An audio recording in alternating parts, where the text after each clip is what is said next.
माननीय सभासदों, माननीय अध्यक्ष महोदया जी,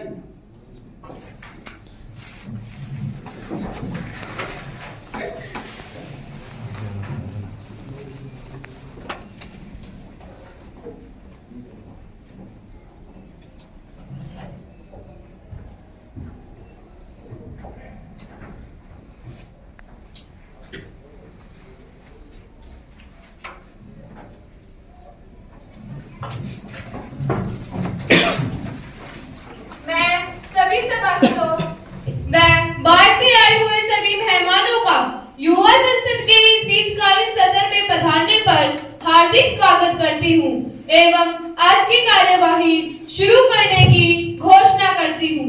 महासचिव जी, नवनिर्वाचित सांसदों को शपथ ग्रहण करवाई जाए। यस अध्यक्ष महोदया, मैं करनाल लोकसभा क्षेत्र से निर्वाचित सांसद श्री नवीन सारण को शपथ ग्रहण करने के लिए आमंत्रित करती हूँ। नवीन जी।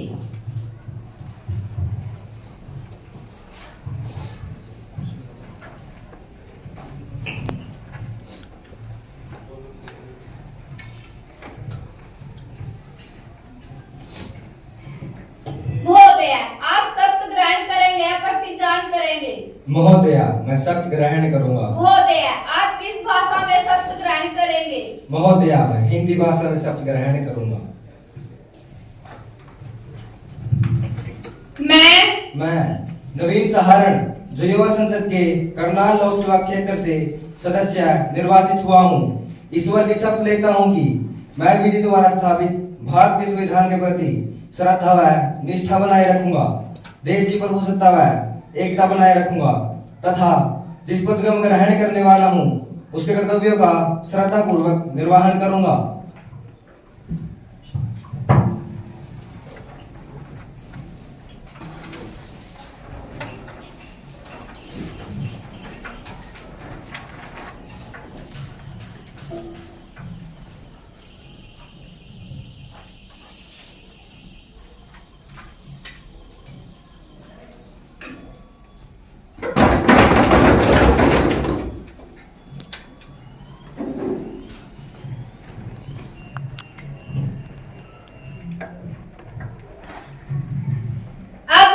शिमला लोकसभा क्षेत्र से निर्वाचित सांसद कुमारी परी को शपथ ग्रहण करने के लिए आमंत्रित करती हूँ। कुमारी परी जी।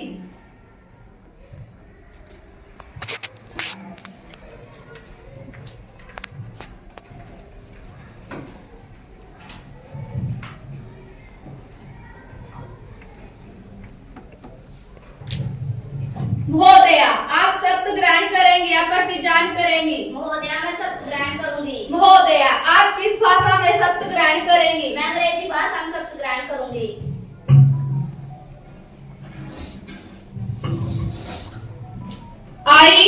I, Pari, having been elected as member of lower house of the youth parliament, do swear in the name of God that I will bear true faith and allegiance to the Constitution of India as by the established, that I will uphold the sovereignty and integrity of India, and that I will faithfully discharge the duty upon which I am about to enter.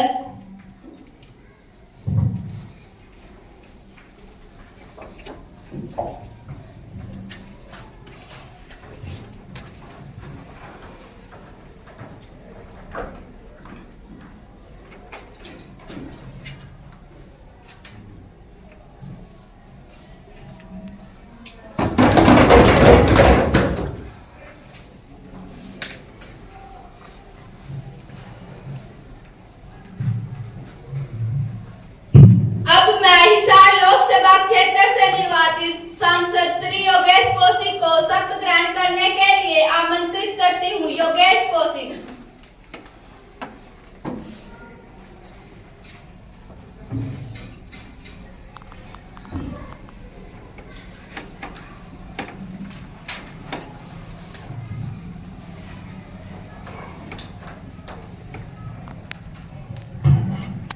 महोदया, आप शपथ ग्रहण करेंगे या प्रतिज्ञान करेंगे?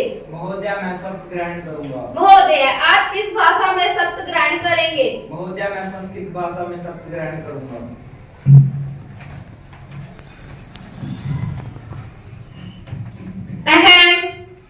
योगेश कौशिक यह युवा संसदस्य पदैः लोकसभातः निर्वाचितो अस्मिन् स्थापित भारतस्य संविधानं प्रति सत्यां श्रद्धा निष्ठा च धारयिष्ये तथा भारतस्य प्रभुता अखण्डता च अक्षुणां रक्षयामि तथा यत् पदं गृहीतुम् अहम् उदत् अस्मिन् तस्य कर्तव्यानि श्रद्धापूर्वक निर्वहष्यामि।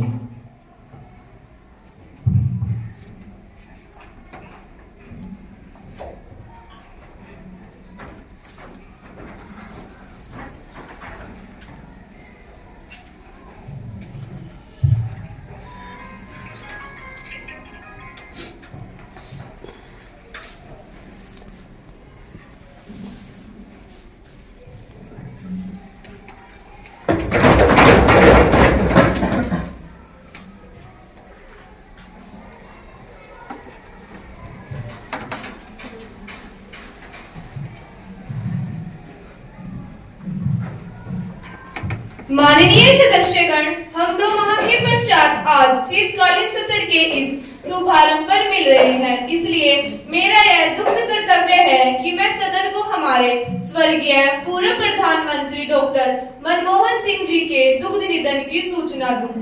दिनांक 26 दिसंबर 2024 को डॉक्टर मनमोहन सिंह जी का दिल्ली के एम्स हॉस्पिटल में निधन हो गया।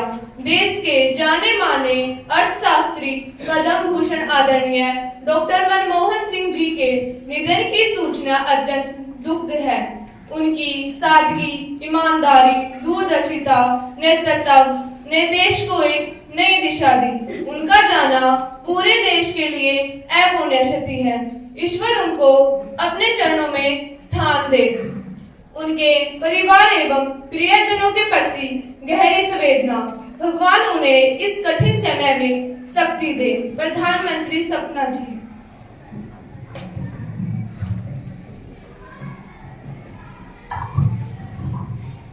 माननीय अध्यक्ष महोदया, मैं आपके माध्यम से पूर्व प्रधानमंत्री डॉक्टर मनमोहन सिंह जी, जिनकी मृत्यु पर सभा ने शोक व्यक्त किया है, को अपनी श्रद्धांजलि अर्पित करती हूँ। भारत के आर्थिक सुधारों के जनक और पूर्व आरबीआई गवर्नर अब हमारे बीच नहीं रहे। डॉक्टर सिंह जी एक विद्वान, दूरदर्शी, दयालु और एक असाधारण आत्मा थे। प्रधानमंत्री के रूप में देश के विकास और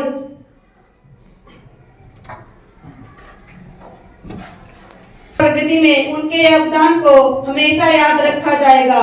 डॉक्टर जी का निधन पूरे राष्ट्र के लिए एक बड़ी क्षति है, जिनकी कमी पूरी नहीं की जा सकती। इस दुखद की घड़ी में मेरी संवेदनाएं उनके परिवार और प्रियजनों के साथ है।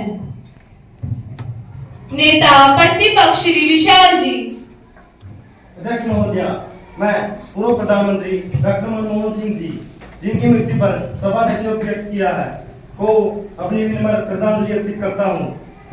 हमारे लिए यह बड़ा दुख क्षण है कि भारत के कोहिनूर डॉक्टर मनमोहन सिंह जी का निधन हो गया है। डॉक्टर सिंह जी के द्वारा किए गए कार्य और सुधार लंबे समय तक देश को प्रेरित करते रहेंगे। डॉक्टर सिंह जी का निधन भारतीय समाज और राजनीति के लिए एक युग का अंत है। निगाहों में ऊंचे सपने थे, दिल में हिंदुस्तान था, झुकना उनकी फितरत थी, कद आसमान था। मैं शोकाकुल परिवार व उनके प्रियजनों को संवेदना भेजने में स्वयं व अपने दल को संयोजित करता हूँ। धन्यवाद।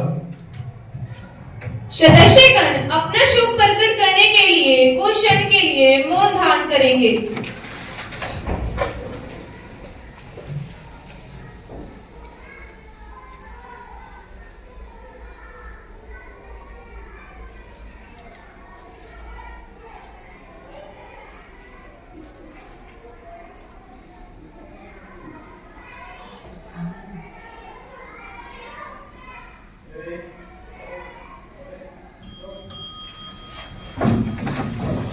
महासचिव जी, शोकाकुल परिवार को सांत्वना संदेश भिजवा दिया जाए। जी अध्यक्ष महोदया।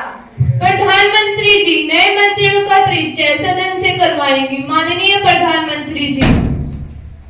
माननीय अध्यक्ष महोदया, मैं आपके माध्यम से मंत्रिमंडल में शामिल किए गए नवनिर्वाचित सदस्यों का परिचय सदन से करवाना चाहती हूँ। श्री शब्दिल कृषि मंत्री, कुमारी निशा गृह मंत्री, कुमारी दीक्षा पेट्रोलियम मंत्री। माननीय सभासदों, मुझे ये जानकारी देते हुए अत्यधिक प्रसन्नता हो रही है कि आज हमारे सदन की शोभा बढ़ाने के लिए ब्रिटेन की वित्त मंत्री मिस्री चेल्ड्रिक्स और नेपाल की वन व पर्यावरण मंत्री मिस रूपा विश्वकर्मा हमारे बीच पधारी है। हम आपका स्वागत करते हैं और आशा करते हैं कि इससे भारत और आपके रिश्ते और मैत्रीपूर्ण होंगे। आदरणीय सभासदों, अब प्रश्न काल आरंभ होता है। महासचिव जी, प्रश्न सूची में आज का एजेंडा सभासदों में वितरित कर दिया जाए। Yes speaker ma'am.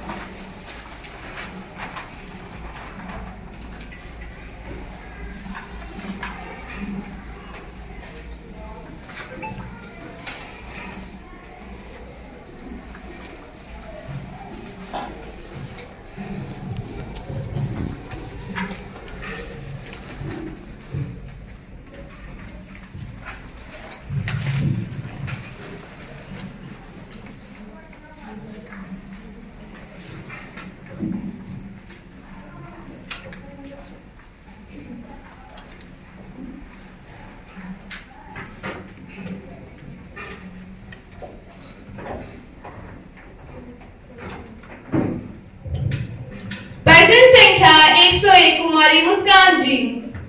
माननीय अध्यक्ष महोदया, क्या पेट्रोलियम मंत्री यह बताने का कष्ट करेंगी कि क्या सरकार ने हाल ही में पेट्रोलियम सहित आवश्यक वस्तुओं की कीमतों में वृद्धि की है? इसका क्या कारण है? पेट्रोलियम मंत्री जी प्लीज। महोदया, इजराइल फिलिस्तीन में चल रहे युद्ध के कारण अंतर्राष्ट्रीय बाजार में कच्चे तेल के दाम पहले से कुछ बढ़ गए हैं। इसके अतिरिक्त मैं माननीय सदस्यों को यह भी सूचित करना चाहूंगी कि पेट्रोल और डीजल की कीमतों का निर्धारण बाजार दर के आधार पर किया जाता है, क्योंकि पेट्रोल और डीजल की कीमतों को सरकार द्वारा डीरेगुलेट कर दिया गया है। आवश्यक वस्तुओं के मूल्य में वृद्धि कदापि नहीं की गई है। करीब बीते 15 दिनों में तेल की औसत कीमतों के आधार पर टैक्स दरों की समीक्षा की गई है। दिनांक 2 दिसंबर 2024 को पेट्रोल के निर्यात पर विंडफॉल टैक्स खत्म कर दिया गया है। जय हिंद, धन्यवाद।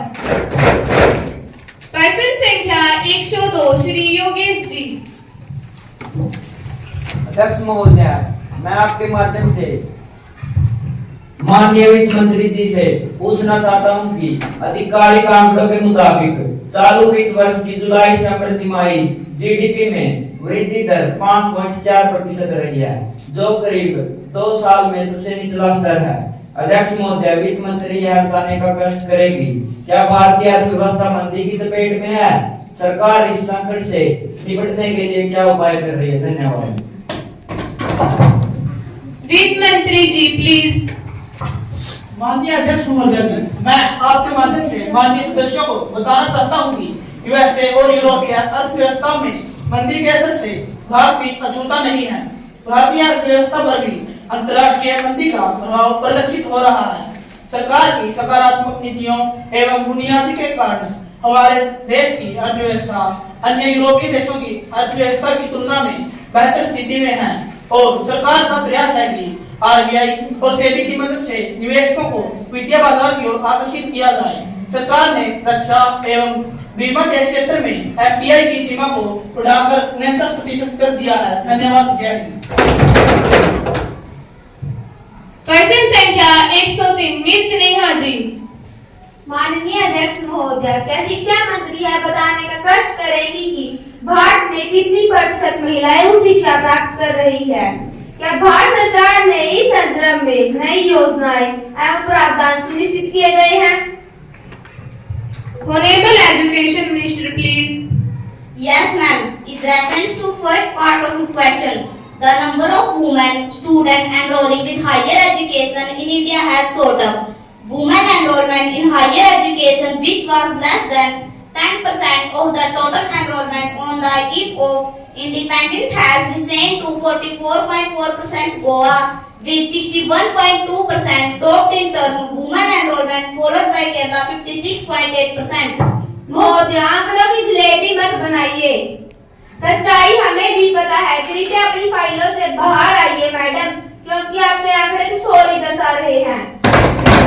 Maintain the decorum of the house, please. मैं सदन में बैठे अपने साथियों का ध्यान एक और सच्ची घटना की ओर आकर्षित करना चाहूंगी। जहां पहले अगर मैं पूर्वोत्तर के किसी नौजवान या किसी महिला से मिलती थी तो उनका एक ही कथन होता था कि भारत सरकार तो हमें कब का भुला चुकी है, क्योंकि न तो उनके पास रोजगार था और न ही उच्च शिक्षा। परंतु अब पूर्वोत्तर के राज्य मेघालय का वुमेन एनरोलमेंट रेशियो 51.8% है, जो यह दर्शाता है कि हमारी सरकार द्वारा स्थापित की गई नीतियां कारगर साबित हो रही है। धन्यवाद। जय हिंद। पर्सन संख्या 104 श्री यासु जी। माननीय अध्यक्ष महोदय, हाल ही में एक प्रतिष्ठित हिंदी दैनिक अखबार ने हमें खबर दी कि हरियाणा में एक दूल्हे को उसके ससुराल वालों ने विवाह के अवसर पर खाद का कट्टा उपहार में दिया। कृपया सदन की मर्यादा बनाए रखें। क्या कृषि मंत्री जी खूब अच्छा रहा और हमारे खिलाड़ियों ने गोल्ड हासिल किया है। धन्यवाद अध्यक्ष महोदय जी। अब शून्यकाल आरंभ होता है। कुमारी काफी सांसद वायनाड प्लीज। माननीय अध्यक्ष महोदय, धन्यवाद, आपने मुझे बोलने का मौका दिया। हमारे देश में सीबीआई की निष्पक्षता, ईमानदारी स्मारक उच्चतम न्यायालय ने भी सीबीआई को पिंजरे में बंद तोते की संज्ञा दी है। एक सप्ताह पहले ही सीबीआई ने कुछ राजनेताओं के खिलाफ आय से अधिक संपत्ति के मामले की जांच को बंद करने का निर्णय लिया है, जिससे एक बार फिर सीबीआई की ईमानदारी पर प्रश्न चिन्ह लग गया है, क्योंकि यह राजनीति से प्रभावित लगता है, जो कि एक गंभीर विषय है। अतः मेरा सरकार से निवेदन है, इसकी तत्काल जांच करवाई जाए और सीबीआई की स्वायत्तता के लिए सदन में यथाशीघ्र विधेयक लाया जाए। गृह मंत्री जी प्लीज। अध्यक्ष महोदय, मैं आपके माध्यम से सभी सदस्यों को यह बताना चाहती हूं कि सीबीआई पर सरकार का कोई दबाव नहीं है। सीबीआई अपनी ईमानदारी व स्वायत्तता से सभी केसों की निष्पक्ष जांच कर रही है। सीबीआई कानून के दायरे का पालन करते हुए किसी भी केस को जांच के निर्णय खुद ले सकती है। धन्यवाद।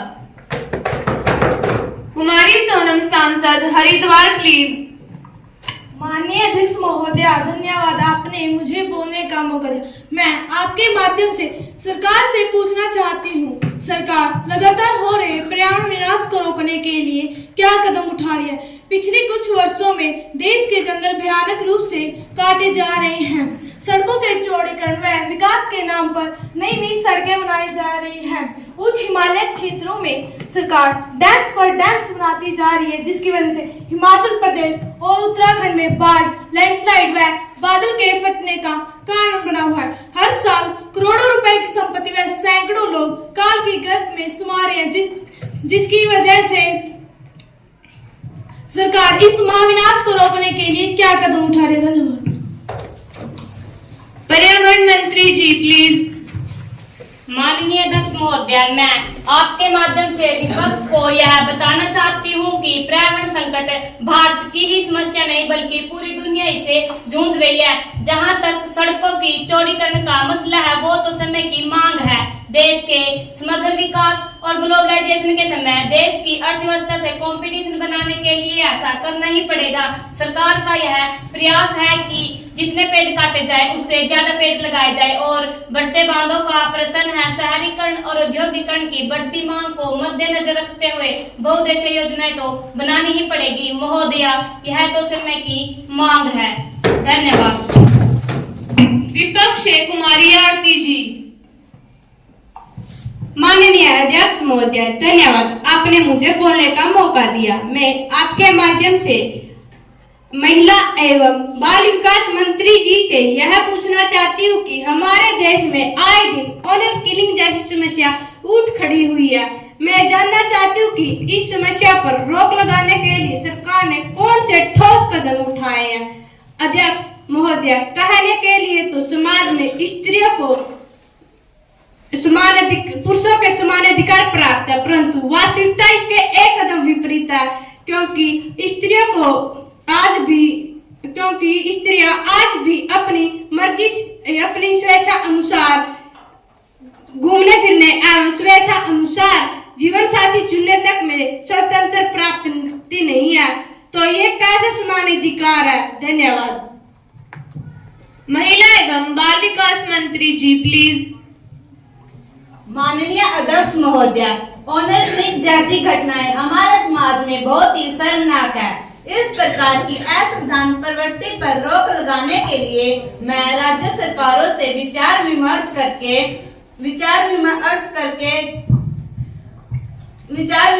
संवैधानिक उल्लंघन के मामलों पर कानूनी कार्यवाही की जाएगी। महोदय, सरकार को इस संबंध में पूरी जानकारी है कि कुछ मानसिक विकृति के लोगों ने अपने ही झूठे सम्मान के नाम पर अपने ही बच्चों की हत्या तथा हमारे समाज की महिलाओं पर कुछ असंवैधानिक निर्णय लिए हैं, जैसे हमारे समाज की महिला व लड़कियां घर से बाहर अकेले घूम फिर नहीं सकती तथा अपना जीवन साथी स्वयं नहीं चुन सकती। ऐसी स्थितियों को देखकर मैं भी एक स्त्री होने के नाते अपने उद्गार रोक नहीं पा रही हूँ। समाज रूपी गाड़ी के दो पहिए नर और नारी, पुरुष प्रधान समाज में नारी बिनु अधिकार, सृष्टि रचना करे पाले घर संसार, आजीवन संसदीय कार्य मंत्री जी प्लीज। माननीय अध्यक्ष महोदय, शून्यकाल में उठाए गए सभी मुद्दे संबंधित मंत्रालयों में शीघ्र प्रेषित कर दिए जाएंगे। आदरणीय सभासदों, अब हम ध्यानाकर्षण प्रस्ताव पर चर्चा करेंगे। विपक्ष से कुमारी मुस्कान जी। माननीय अध्यक्ष महोदय जी, मैं सरकार का ध्यान देश में हो रहे सड़क हादसों की ओर आकर्षित करना चाहती हूँ। आए दिन सड़कों पर होने वाली